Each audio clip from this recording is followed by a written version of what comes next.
नमस्ते साथीहरु, हेर आज म यो क्याल्सियम कार्बाइडले एउटा बम बनाउने गइरहेको छु। देशी बम जुन चाहिँ कहीं पनि पाउन सक्छ।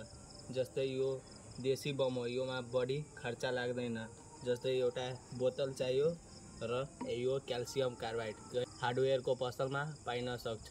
यो गएर 100 रुपैयाँ चाहे 50 रुपैयाँको किनेर योमा थोरै हाल्ने, यो बोतलमा हाल्ने, योमा हालेपछि योमा थोरै पानी हाल्ने, जसले गर्दा एसिलेटेड ग्यास प्रोड्युस हुन्छ। अनि यस्तो गरेर झमार्ने, यस्तो झमारी बस्ने,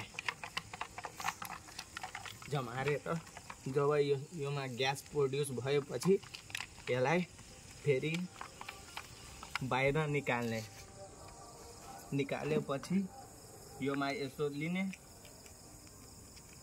यो लिने